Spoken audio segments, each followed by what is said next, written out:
morning, everybody. How y'all doing? Okay, so yes, let's get some more energy in this building. This is Gen Z we're talking about. They do have energy. They are younger than a lot of us, especially me. So let's get some more energy in here. How y'all doing today? Woo! All right, that's what I'm talking about. All right, so let's start this off.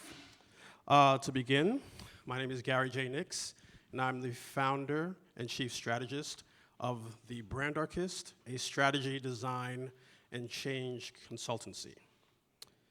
I'd like to welcome everyone to today's first panel on the Discover stage, the Gen Z Whisperers, A Cultural State of Mind. So we'll begin by introducing the members of our esteemed panel right here. And we'll start with you, Blair.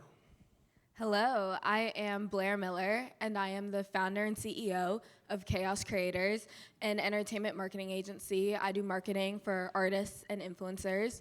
Before I launched my own agency, I launched Jonas Group Media with Kevin Jonas Sr., the father of the Jonas Brothers. So I ran that for 2 years, and I worked for artists like Brad Paisley, Franklin Jonas, currently Dasha, who's going viral with her song Austin right now. So it's been spread across a bunch of different genres and then some entertainment-related brands. Hi, everybody. I'm Bryan Waddell, Senior Marketing Manager for Hot Pockets and former Head of Influencer Marketing for all of Nestle USA. Hi, everyone. All right. I'm Jenny Haggard. I lead Global Thought Leadership at Spotify. So basically what that means is that I am looking at our internal dashboards, looking at the trends that are happening in the world and on our platform, and just helping make sense of it all. So I've been at the company almost 10 years, and I've never been more excited to work there as I am right now. There's a lot of exciting stuff happening. Hi, my name is Andy Kraut. I'm a senior brand partnerships at Grindr. So basically, I help brands reach the gay community. For those who don't know, Grindr is the #1 gay dating space in the most countries around the world. And excited to talk about, whisper about Gen Z today. Great. So before we get into the questions, I do want to give some information that's going to help frame this conversation. Because culture is one of those words today that's thrown around a lot, but sometimes it's thrown around in a way that doesn't necessarily make sense or is not very clear. So I pulled some ideas from the book For the Culture by Dr. Marcus Collins. And there are 5 points that I want to make to help set the stage for our conversation today. The first one is culture is a system that defines a group of people, one built by elemental codes or social facts that include shared beliefs, rituals, cultural artifacts, and language. The second point is that culture is something that supersedes product differentiators because it doesn't revolve around the product. Culture focuses on the people. Third, culture is contagious and influences people to move in predictable ways. Next, those who understand the dynamics of culture are more likely to have influence, and those who don't are more likely to be influenced by those who do. And the last point is if you want to get people to move, there is no force more powerful or more influential than culture. So I want to open our discussion up with a question for everybody. What does being culturally relevant mean to you and your brand? He's looking at me, so I'll go first. This is how many marketers, brand side, in the crowd? Agency, suppliers. How many have heard the term cultural relevancy in the last 30 days? Okay, so this is the vogue topic, right? And depending on your point of view can mean very different things, but truthfully, I think you said it best, right? Are you relevant to a group of people, a community where your product, your experience, your brand beliefs matter? But sometimes we misconstrue that and think it's got to go directly to youth culture, right? So I'm fortunate to have a brand that can actually communicate with youth cultures. That's where a lot of our products are consumed. But many others in our company don't, right? So they point to things like virality or specific demographic groups and thinking that they need to be relevant there versus actually thinking what is driving and defining culture. So for us, we look at it a combination of not just what existing culture, but how we are socially relevant as well as the functional relevancy of our product to create an equation that's truthfully relevant to consumers. Oh, so I don't have a brand either. I just work at one. But I think we're lucky enough to be in that Venn diagram perfect circle where we are lucky enough to hone in on a community, the LGBTQ plus community that use Grindr, and have the ability to reach them all at once if we wanted to. So to us, it's about what do we do with that opportunity, and then what is helpful to that culture. We, of course, started by being helpful to make the communication between the gay community easier, but now that we have done that successfully, what do we owe the gay community? And that's a lot of the stuff that our Grindr for Equality team is focused on by ensuring that we're giving easy access to HIV testing and other things that afflict this community so that we can earn our space in that culture. I'll try. Oh, it's working, you guys. This is great. Okay. Yeah, I think, Gary, I love that definition, those 5 points. And you talked about building codes, right? And languages and shared beliefs. Culture almost always starts and is created by the young, right? Culture favors youth, which I think is really exciting. And on Spotify, we have over 300 million Gen Zs. So over half of our audience base is Gen Z.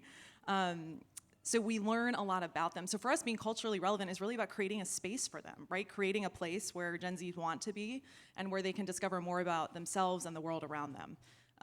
But you can't just focus on scale. I think when people talk about culture, right, it's about like how many people are doing something. That would be like trying to measure the area of a table and only looking at the length, right? You have to look at the width. And for us as marketers, that's engagement, right? We have to look at scale and engagement. People are spending about 2.4 hours a day on Spotify, right? That would be like someone telling you that they watch the movie Titanic every day, or they watch the movie Godfather every day, right? You think they were crazy. So now that we have a lot of Gen Zs using the platform and they're on it for a long amount of time, we not only understand them, but then we can create these really cool personalized experiences for them, right? If you think about Wrapped, Gen Z is the most engaged demographic with Wrapped. Our most recent in-app experience, song Psychic, Gen Z was also the most engaged with that. And that's where the definition of cultural relevancy really starts to change for us at Spotify, because we're not just reflecting culture, we start to create it because we have those Gen Zs on our platform. So we're super excited, I think, about how culture is evolving. Going off of all of that, I, in my position, become the voice for all of the artists and influencers and brands that I work with on social media, whether it's responding to comments or their actual captions.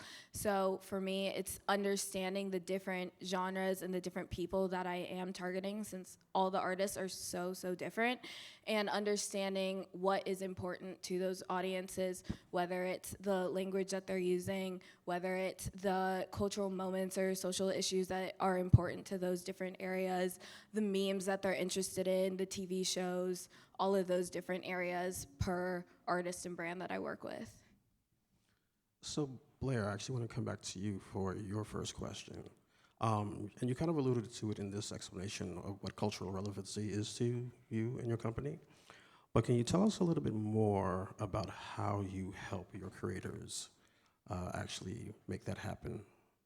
The most important thing for me is getting hands-on in the apps, on social media, in the audience. So instead of just looking at data, I try to be as in-depth with my clients' audience as possible. So I'll have different social media accounts where I'm following different people from their audience, different accounts related to their genre, different things that are culturally relevant to them. And so I'm seeing firsthand how that culture is developing on social media so that I'm fully aware and ingrained in what I need to be creating. Thank you. So Bryan, okay, let's see. Hot Pockets has gone through a huge customer repositioning exercise. Can you tell us more about that? Yeah, That's so, your answer about cultural relevancy. Yeah, so our consumer repositioning has been really like a labor of love the last 5 years. How many in the room have eaten a Hot Pocket?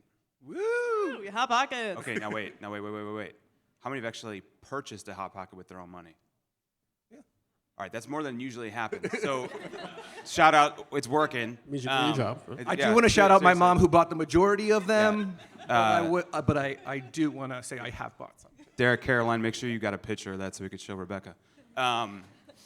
part of the issue is we as Nestle talk to mom a lot, right? We have most of the biggest grocery brands. You probably have our products in your freezer, pantry, whatever. But the issue is parents really don't consume Hot Pockets. We see that it actually over-indexes with teens. So if you're constantly communicating to mom, you're not gaining any equity. You're not gaining any ground with the consumer who you actually need to build that loyalty, that love, that preference with. So we decided to turn the ship more towards the teen eater about 5 years ago. A lot of that was driven by the pandemic and accelerating into gaming, esports. Shout out to the truck. And it's a hard pill to swallow, right? Because it's a very tough group to track. It was one that was kind of in flux between millennial and Gen Z and how your marketing mix or the larger enterprise was looking at that consumer group. So we had to fight, and we had to fight big time. But with that wasn't just expressing the brand as it was. We had to redesign the brand. We have a new architecture, new experience. We're starting to see more activations and things happen in the environment, in the world around us that look like us, that feel like us.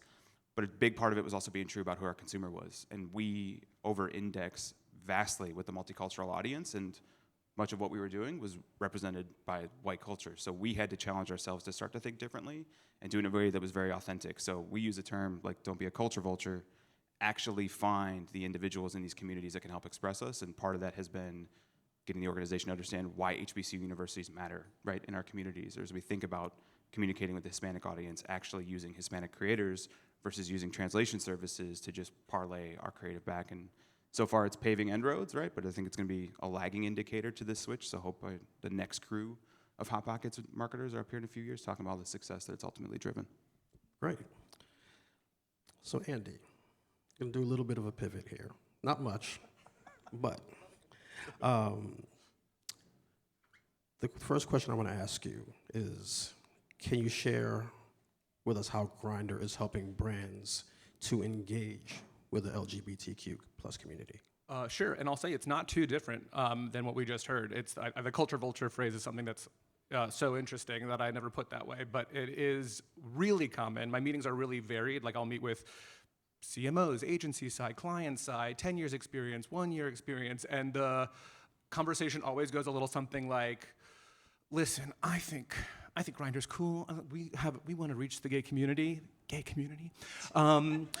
The thing, though, is there's this guy who's not in the meeting, and he just won't get it. It's just too edgy or for him. I don't know if we should. Anyways, thank you so much for coming in. And that's a really common refrain I hear. And I think that the getting comfortable with the ins and outs of the gay community, literally, can be part of what gets your brand favorability. So I think when you're saying, how do we reach the community and how do we do it, when you ask the gay community what's one thing a brand can do to know that they have your back, the number one answer they give at 88% is to be in gay spaces, which makes sense. You know, if you're trying to reach sport fans, being in stadium resonates more than being on the subway stop. So actually having their back and showing up in their spaces that they view as valuable is I think the key differentiator between missing the well-intentioned, like, pride float over there, call it a year kind of thing, versus the ongoing communication that you need to. And I feel like Black History Month goes through the same thing where everyone's like, now's the time. But in reality, I've been gay for a long time, and it wasn't a pop in June, okay? I'm consistent, y'all. So I think that as soon as people start getting that memo and understanding to be an ally in any regard is to have the back of the community you're trying to reach the whole year, hopefully better than you did last year. On that trajectory, that's where you're gonna find that authentic communication that resonates for your brand. Absolutely. So Jenny, I didn't leave you last for just like no reason. It's my bias towards music. That's where I started, so that's one of my first loves. But the question I want to ask you first is, how are you enabling users to be the creators and experience culture in real time on Spotify? Yeah, I mean, it's a simple one that I think people can relate to, which is that in most cases, music is culture, right? It's like when Ariana Grande drops an album, huge cultural moment. And with podcasts too, right? Spotify doesn't just have music. We've got podcasts and audiobooks and video, which is really exciting for us. With podcasts, people are talking about what's happening in the world before, during, and after it happens. We see these huge spikes around these cultural moments. So, for example, the Oscars that just happened, right? After probably like a few hours after the broadcast had ended 2 weeks ago, we swapped out our playlist covers to reflect the cultural moments that had happened. So we have a playlist called Hot Pink. We put Ryan Gosling in his hot pink suit on. We had Teen Beats, which we swapped out with Billie Eilish and Ariana Grande. So we really try to surprise and delight our users with these cultural moments. Of course, not everyone is a professional creator, right? Spotify, we have, oh my gosh, the most incredible creators, these musicians and songwriters and podcasters and authors and these people who are just so talented, and they share that talent with people like us. You don't have to be a professional creator to be on Spotify. We also encourage people to be curators of content. So you guys, I see so many playlists when I go into our dashboards to see what's trending. People are creating playlists around girl dinner, or girl math, or quiet luxury, or Barbie, or these things that are happening in the world. People are coming to Spotify to reflect that. So it's this really cool intersection of creating and curating that really empowers people to do that. That makes perfect sense. Yeah. I want to go back to Andy real quick. So you had already mentioned that brand and entertainment partnerships are a key part of your strategy to connect with the younger audiences. What is the key, or what are the keys to a successful partnership? Yes. So I think that we work with a lot of different types of brands, and I think that each brand, they get to keep their brand voice, but just customizing it and tailoring it to how our gay community views it. So the majority of people that watch RuPaul's Drag Race are actually not gay people. There's the trailers they come up with that run across Viacom's portfolio or YouTube are for the general masses, which is totally fine. Then on Grindr, that same season of RuPaul's Drag Race, we will make fake profiles for every queen contestant so that people can see what their Grindr profile is, and instead of where they want to meet, which is like your place, mine place, coffee shop, whatever, they'll put 8 p.m. on VH1, and then they'll have their little catchphrase that they use when they walk in as their bio. So these things that can be sort of like tailored to the Grindr experience, which is great. We've seen people in their ads sort of mimic like the grid. I don't know if anyone's seen the grid. Raise your hand if you've seen the Grindr grid. Too embarrassed, too straight. Combination. But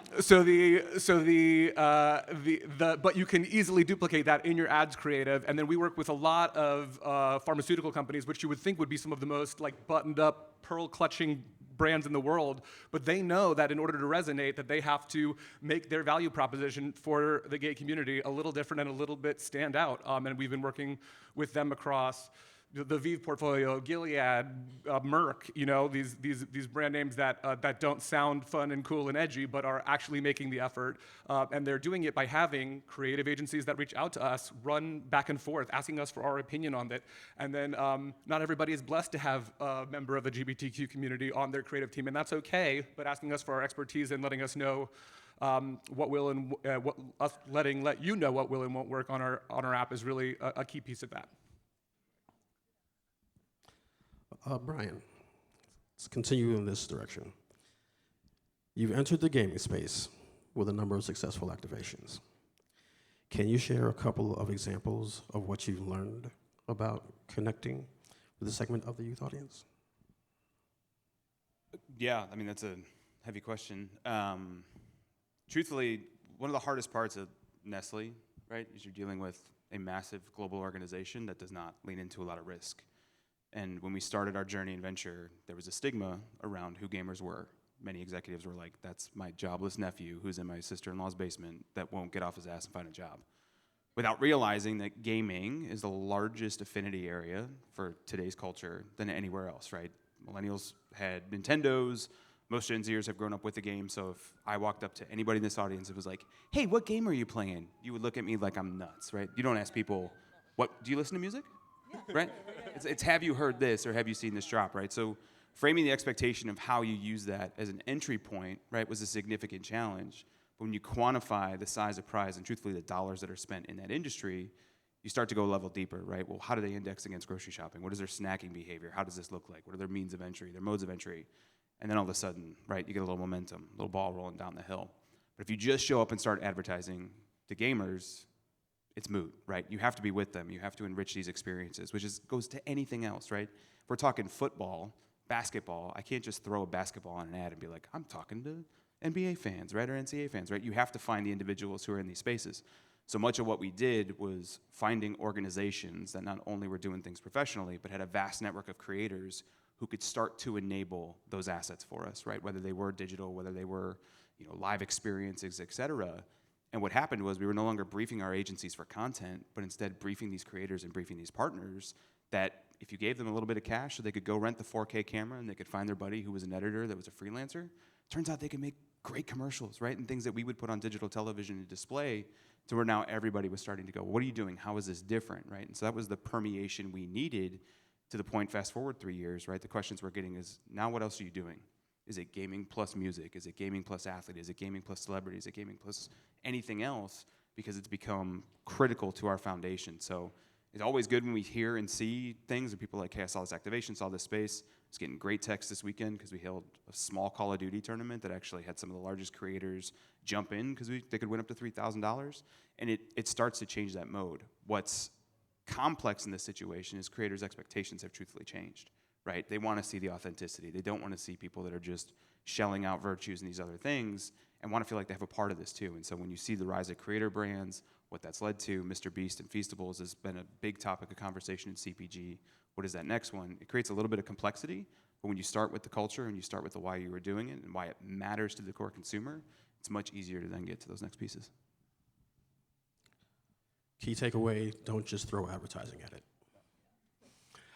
Blair, from your experience in entertainment marketing, because gaming and entertainment, pretty much same area, what advice would you give to marketers looking to tap into culture to reach new audiences? So going off of what we were just saying about not just throwing advertising at it, one of my favorite campaigns was for an up-and-coming artist, Melanie Furman, who was lucky enough to do a feature with Pitbull. They had a song called Suda, and the label and the team really wanted to just throw advertising at it, and of course that wasn't moving it because we didn't have a targeted direction to go with. So I'm like, okay, we have this song, what about Zumba? Zumba isn't the direction that everyone was thinking, but I'm like, this might be something culturally relevant to the song. So I knew we didn't have a budget for it, so I'm like, let's try to do some type of worldwide Zumba campaign. And I started reaching out to Zumba teachers across the world and had them create different dances to the song. And then I edited the video together to look like a postcard. So when you're seeing it, you're going country to country, seeing the different Zumba teachers. And then they started teaching the dances to their classes, and the song ended up on a Spotify Zumba playlist, and then the song started to move. So going off of that, just not just throwing money at it, finding the creative ways to tap into unique audiences that you might not think first and foremost, but finding those really niche places to tap into. Is Pitbull Mr. Zumba worldwide now? Oh, yeah. Thank you for that, Blair. And also thank you for helping segue into Jenny's next question. We all know that music and audio are at the heart of Gen Z culture. How does Spotify continue to innovate and remain relevant year after year? Yeah, I mean, Spotify's a tech company, so if we don't innovate, we're dead in the water, right? This is why we're constantly thinking about what's next. You mentioned in your question music and audio. Spotify certainly launched as a music and audio platform. I would venture that that's how most of us fell in love with the brand. But we have continued to evolve, and we have to, like I mentioned, because we have to move at the speed of culture, which is quite quickly. So I'll share 3 innovation areas that we're really focusing on over the next 1 to 2 years, and we're investing heavily in them. The first is around podcasts. We know that 58% of Gen Zs think that podcasts help them get closer to culture more than any other form of media. Okay, that includes social media. And I think it's because you're able to dive really deep into something and you start to know these podcast hosts, right? They become your friend. They're like the new influencers where you really build this connection. And so the same innovation and personalization that we brought to music, we're bringing to podcasts too, which I'm really excited about. So that's one key area. The second is around video, okay? A lot of people are surprised to know that Spotify is a very visual platform. We have thousands of video podcast episodes, if you've ever watched one. And just last week, this is huge news, we announced that we now have music videos on Spotify. So we've launched in 11 key markets. US is coming soon, don't worry. And so we are pairing the audio experience with video, which is really, really powerful, right? We know this. This is how people consume content. The third area, if I had a nickel for every time we've heard it, is AI, okay? The most outward-facing expression of this on Spotify is our AI DJ. Raise your hand if you've used AI DJ. AIX, yes. X is getting love letters from people because they love him so much. So AI DJ, it's exactly what it sounds like. It's your own personal DJ. Okay, so he will recommend songs that he knows you've been listening to on repeat. He might introduce some new songs to you that he thinks you're gonna like based on what you listen to, or he might throw you back to the glory days of college to relive those years, okay? And this is a really, I think, powerful example of the responsible use of AI, right? We are making our users' lives better. We're connecting them more with creators as we do that. So we're really excited about that. And can't share too much right now, but in the coming months, you can look to hear more news from us around the intersection of AI and advertising and how we're really exploring that. So those are just 3 key areas. We are constantly innovating at Spotify, and so for us, there's a lot to do, but we're trying to be focused on those priorities. Great, great. All right, so let's do a couple more round robin questions before we get to the audience's questions. We want to keep these answers short, but it's going to be a big question, so I'm going to apologize right now. We know we have a bunch of marketers in this room. So how do you measure or otherwise quantify culture to match them with your goals? Do you do it project-based? Do you do long-term brand building? Is it more than likely a combination of the two? But if you can talk about some ways that you're able to quantify so you can have everybody understand the importance of culture. One thing about the gay community is that when they like something, they are not quiet about it. No offense to straight people. Okay, my parents are straight, so I can say this. But we, at a 2-to-1 ratio, are way more likely to recommend products and services that we use to friends and family than our straight counterparts. And all this to say is, like, it will show up on social. It will show up on a group text chain, and it will show up in bookings on a group trip, on cruise tickets that they wanted to adhere on viewership. So for us, it's just proof in the pudding, and if you are using technology to take a pulse on if the brand lift is there across the board, whether it's a survey results after being exposed or just searching Drag Race on Twitter the day after it runs an ad on Grindr, you do see that lift. Yeah, I think this question about measurement implies that you've implemented or done something that you're excited to measure. And so, like, in that first area, my biggest piece of advice is, like, assume nothing, because, for example, we know that Gen Zs have 80% completion rates on podcasts over 50 minutes. I mean, that's a lot, right? So what that says to me is that Gen Zs aren't allergic to long-form content, they're allergic to shitty content, right? Like this whole myth around Gen Zs having attention spans of goldfish, like, wrong, okay? We just need to create better content. So once we do that, then we can measure it. And for me, I think the most powerful KPI, it's not viewability, it's not clicks, it's not all these other acronyms that we talk about, it's how people respond and react to something, right? It's this visceral reaction. This is true in business and in life, how people react and respond. So for us, like with Wrapped every year, it's the memes that everyone creates around it, right? Before Wrapped even launches, we see memes starting to circulate about what the launch day is gonna be and you know what it's gonna say. When people talk about Spotify, it's almost always my Spotify, right? If all of you in this room were to open up Spotify, they would all look different. So it's this my Spotify, the way that people are talking about it. So that for us is really how we're measuring it. It's always on. It's something that we think about with every activation, is how are people going to react and respond, and how can we celebrate our users? How can we reward our users for their loyalty? That really gets us excited. I'll keep it quick. It's everything they said, right? Emerging measurement. But for us, we also have a relevancy framework that we use that is a filter so we can basically suss out the bullshit. Sorry. Everything they said, checking the comments, seeing that reaction.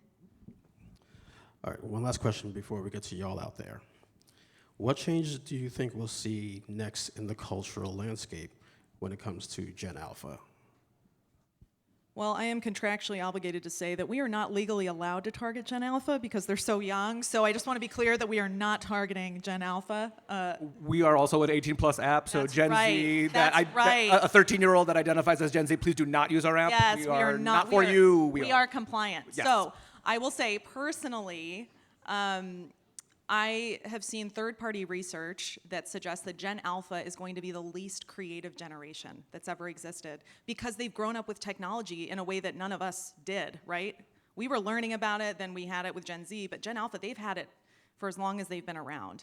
And I think that could be sad in some perspective, but actually I'm really excited about it because I think it's going to force all of us to rethink the definition of creativity, what that means, how they're expressing creativity, which is a human need. We all need to do it. So I think it's going to be a really exciting, dramatic shift in how creativity is portrayed in culture. They're going to unplug. As a parent of Gen Alpha, they're going to unplug. And so that's going to cause new complexities. I think IRL is going to come back into the fold. We're going to get back into the spaces where culture movements actually happen and really start to build equity, but it's the unplugged movement for sure. I mean, I've seen that on social media, even looking at my youngest cousins. They don't post anything on their feed. You'll occasionally see them posting on their story, but really unplugging is what I've seen as well. Okay. So let's get some questions from the audience. Please just raise your hand so we can bring you a microphone.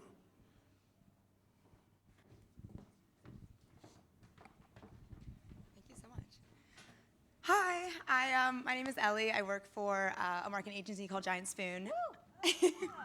I am curious, we talk a lot about co-creation, personalization, these sort of key themes that are going to continue to help us connect with these younger generations. But what does that look like in the future? Like at what point you're talking about Gen Alpha, they'll no longer be as influenced or by creativity or they have a different perspective. So like what does co-creation and or personalization look like moving forward as culture evolves?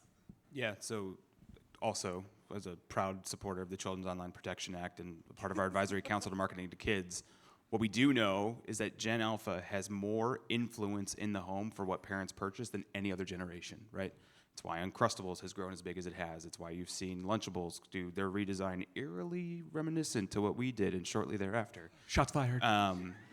But they do. They have that power, right? And parents are willing to listen for the first time, right? It's not like you got to eat this before it goes away. You have to actually want to eat what you are eating.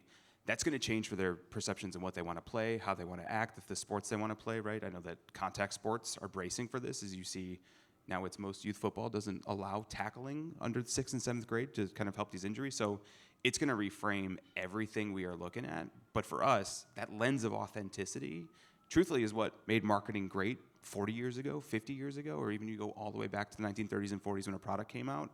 It had to be relevant to the target. And so if brands aren't willing to really think about why they are targeting or who their consumer is in the first place, they're screwed. So as an agency partner, shout out Giant Spoon, love them, you have to look at those truths, right, where the insights help build the why behind what you are stating, but also have the courage to state, if you don't change, you're kind of screwed, like you said. Actually, I want to add a little bit to this, too. So one thing that I think we forget about as marketers sometimes, or at least at scale, is that we don't need to target everybody, but we have to pay attention to everybody. Because at some point, someone who is not in our market right now, as we've defined it, will be a part of it. So some of the stuff that you think about when you're looking at the future is built to get you to prepare for when they are ready, when you can market to them. And just that overall approach is one that I think we have to keep in our minds and kind of in our pockets more often. Are there any more questions? Please don't be shy. We're getting the pool. So maybe I think coffee hours? No? One more question, and then One more. Okay, my name's Matt.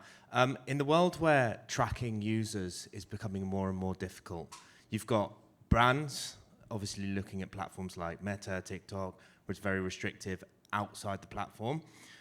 And then I guess you've got agencies like myself that like manage all the different data points and try to put it together, which is a big headache.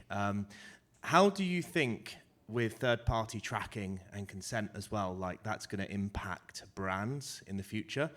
And do you think more brands will take first-party data into their strategies moving forward? Yeah, I'll take this one. So yes, I think we now know that the world revolves around data. Data helps us make better decisions. It helps us discern those decisions much more fluidly and freely. We're lucky at Spotify where we're an in-app experience and people are willing to tell us about themselves, right? We are not digging into their lives. They are willing to come to us and tell us who they are and what they're doing. So for us, we're big believers in first-party data, not just for our users, but we also have, for example, Spotify for artists, Spotify for podcasters, which are these dashboards, right, that people can go into. So I love this example. When we launched Spotify for artists, we saw that artists were actually rerouting their concert tours based on where they saw where their fans were, right? That's the power of data, and that's why we really encourage our brand partners to come to us and ask what would be helpful for them. So for example, when I worked on Wrapped last year, I was really curious about how parents listen. When I went into the dashboards, I found that parents' top genres were pop, hip hop, and Latin. Not that interesting, not that exciting. It's pretty much to be expected. But then I asked the data, what are parents more likely to listen to than any other group of people? Heavy metal and punk rock. Right? And I'm like, first of all, are any of you, how many of you are parents? Are you guys okay? Like, I feel like you're yelling, rage screaming in your cars or something. And so when we have brands like Nestle or P&G or people coming to us and they want to understand parents, we offer such a more interesting perspective, I think, on that. So we are all about using data responsibly to help understand consumers better. And I think that's going to continue to evolve. My hope is that I've been on the agency side. It's a pain in the neck to try to aggregate all this data. My hope is that there's a central dashboard, I think in the future of blockchain and all these really exciting things coming, that you can actually aggregate everything so it makes your lives easier. So we're big fans of it, and we encourage brands to invest more in their own first-party data, because with our powers combined, we can do really great things. So I'd like to thank the panel. Thank you, Andy, Jenny, Bryan, Blair. Please join me in thanking everyone that was here. We will be around during the coffee break if you have more questions or just want to chat us up.